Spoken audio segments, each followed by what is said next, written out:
This is Justin Scoop on Wednesday, November 12th, 2025. Take a look at SPX. Let's jump into the daily here. So we had another bullish gap. We gapped up not quite as big as a couple days ago, and then actually yesterday we gapped down. So we're back to gapping up. But we are up into the same range that we were in over here. And so we've got some levels in here that we can look to. We did not get above the high of this. That would have been a little bit further. There was a possibility today with, we did have, this isn't quite a hammer. When you have the body being about twice, or I'm sorry, the lower wick being about twice the length of the body, that's really the textbook hammer. This was not. The wick was about the same size as the body, but there was some bullish strength that came in. Obviously, because we have the lower wick. There's also some bearish strength to push it down that far, and then some bulls came back in. Um, but anyway, we're back in this range, and so we chopped through here for 3 days. Back when we were headed down, not we didn't really know we were headed down, but now seems like we're headed back up. We're not very far from a new all-time high. And I remember when we were doing that over here, it's like, it's just going to go, it's just going to run there. And then it pulled back and it's like, okay, it's not yet. And then we did this candle and we made a new all time high. Sometimes it's a little slower to get there. These times were just, really quick dips down to the 21 and back up. But right now, it's like we're way up here. It seems like we're really close. Right now, futures are up. But I still think maybe that we're going to run into this resistance again. This is really solid. It was around the same high for all 3 days, very sizable bearish days. What if we do the same thing over here? I don't know where futures are going to end up. If it comes back down and we open up around the high, around the open of today, maybe it'll sell down again. If we gap above it, then we're trapping anybody who sold today. But people were taking profits today too. Being up and a gap up after, three sizable bull days. I'm sure a lot of this was profit taking. I myself was taking profits on a move from Friday. So it's entirely possible that other people are doing the same thing. Here's where we moved during the day. Um, right off the bat, we had a really nice kind of stair step or rest after battle, and then that broke down. Kind of put in a bit of a flag here. That broke down. Stair step. That broke down. Nice wick here, but didn't amount to much buying. You would have wanted that to get back above the stair step, kind of curve back down into it and start to hold a low. And then you have, what would shape up to be um, more of like a inverted head and shoulders sort of thing like that. But that's not what we got. We just continued to push lower. So we did get a little bit of a Morningstar reversal. We had one of these yesterday. I remember talking about that. Went up a little bit, didn't even get to the 21, came back down sharply, came back up, and it's like, oh, hey, maybe now we're getting that inverted head and shoulder. That's a nice shoulder, that's a nice head. I could draw that without bumping my mouse. Okay, like this. And so all we need is to kind of hold this same level for the shoulder, right? And go up. Well, we didn't. We actually made too many deletes. Nope, wrong button. We actually made a lower low. Really nice hammer there. Really nice lower wick.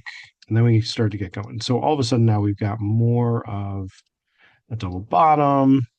And then wouldn't you know it, we got a neckline retest. And it's like, okay, here's the bull strength. It's going. And then we just kind of started to consolidate. And you can look at this as some relative highs. You could also look at this as a high and a hesitate and a trap. I could quit bumping the mouse. That's the trap setup. And then we start a breakdown below this higher low area, retesting or kind of retesting the lower edge of this. And then we started to roll back down, but then we got caught up in here at that neckline again, right? I just realized I switched colors and didn't switch back. Oh well. All right. So then we chopped around.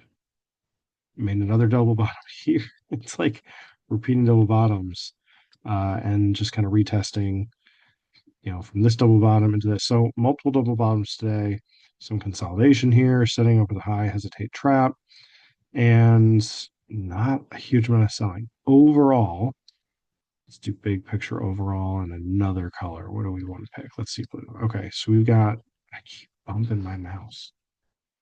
Okay, we've got some lower highs through here, and then we've kind of, well, I can't count that. I'm just going to connect 2 points and say, hey, look, there's some consolidation. Definitely consolidation on today. Pretty big candle overall. Not as big as the last couple of days bullish, but there were some ways to trade this directionally. We just walked through the setup of all of that. I am going to grab a screenshot of this so that I can just use this as the thumbnail because that's a lot of drawing. Just kind of wish I switched colors back because I like using that one. Anyway, let me save that. Okay, got that saved. Snipping tool, I'll have to save that to save the image. Okay, let me get rid of all this. Where do they go? Okay, after all of that, how do you trade it? Obviously, how do you trade it? That's the question. So let me zoom out. Let's look at the calls. So the calls were high at the beginning, at the open of the day, and they sharply sold off. Excuse me. We didn't get as sharp of a move. I want to go back to this. Just stands out. Well, the reason I like this color is because it stands out really nicely on white background or black background. Um, at least for my eyes. Hopefully your eyes too. So that was this move down. We got kind of the flag there. So this was a pretty decent flag. Came all the way back down into the range here, around $3, a little bit higher than that. And then it's just kind of grinded up. So actually going from what is that, close to three, quite three, the low here up to like 10. Could you have gotten something set up? Well, yeah, sure. Like it consolidated here, broke down, flag, if you know it's flagging and you know you had gapped up and hey, what if there's a bigger pullback? Yeah, get in bearish. Excuse me. Get in bearish, buy at this level where we consolidated here and just let that ride. Would have probably liked to have a target of 10 there, but then it didn't hit it and then it came back down. There are ways to play this in the bearish direction. I need to cough again. Let me see if I find.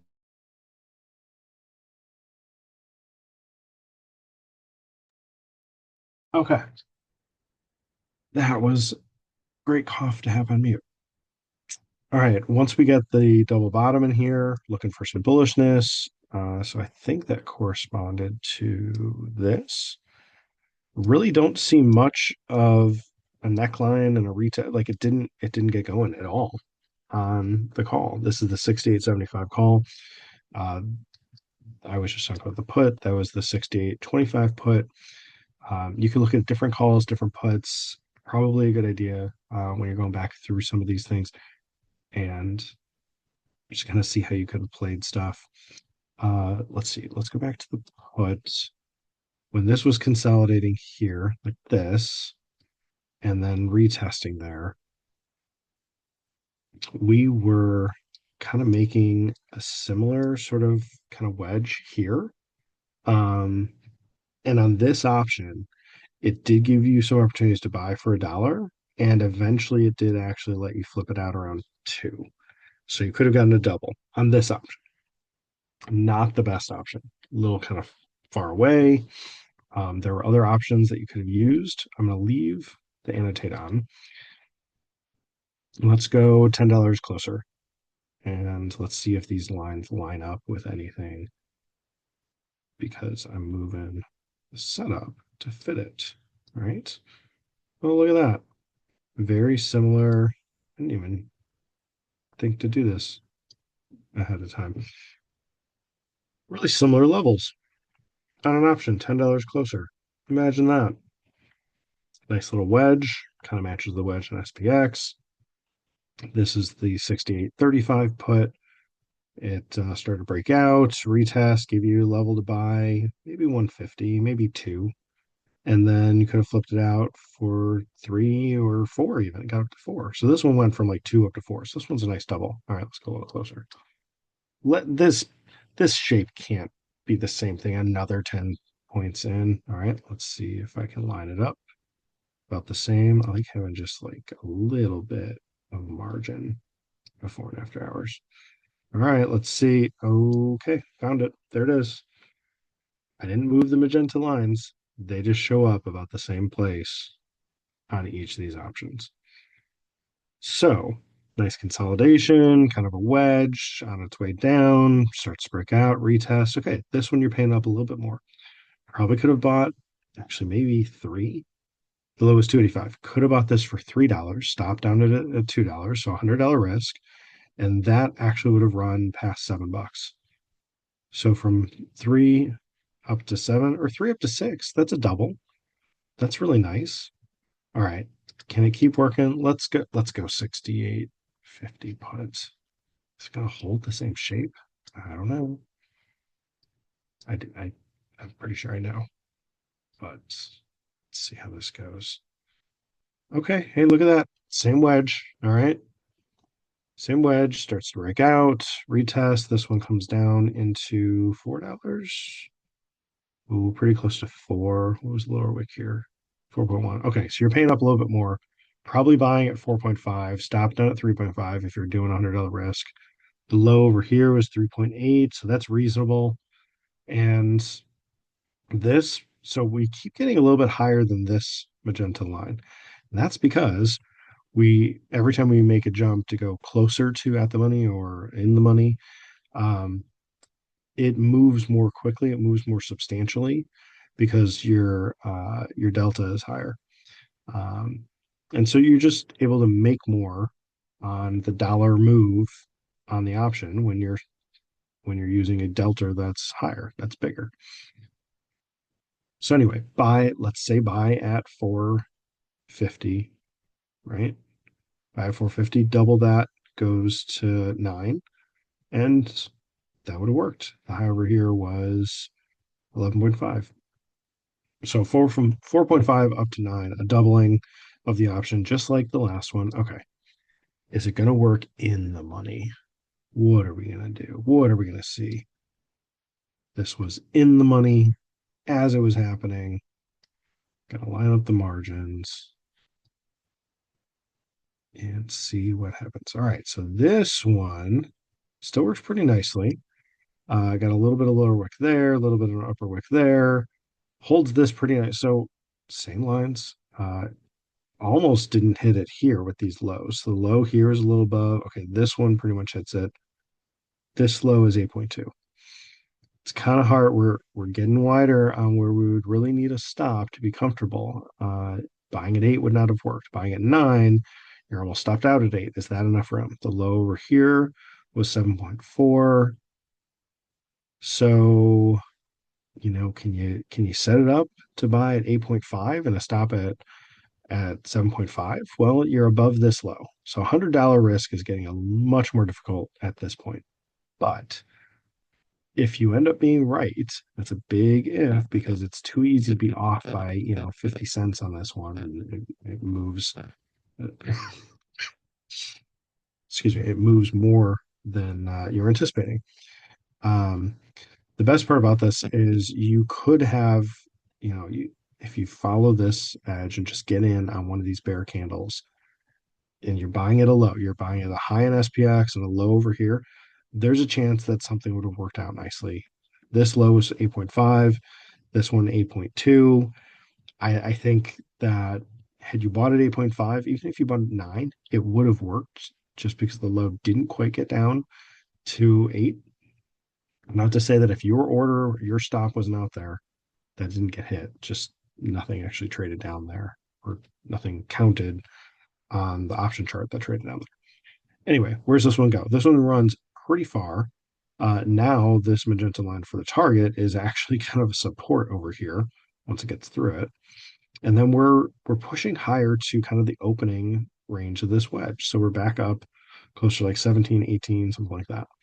So buying at, let's call it nine conservatively, buying at nine and going for 18, a double, that actually would have worked. But this magenta line is way off for what you would have targeted. You bought at eight and targeted 11 or 12, that's still a really nice gain. It's just not as significant for where this actually ended up going. So there was a number of different options to look at. There was another different number of different uh, options that hold the same real pattern. I think the wedges are actually better on the options than they are on SPX itself, but you got to be following SPX and kind of see what it's setting up for you in one place here. And then if you got the chart ready to look at the different options, there's many different ways to do this. I just did this, um, just replacing the same corner, the same one of the store corner options.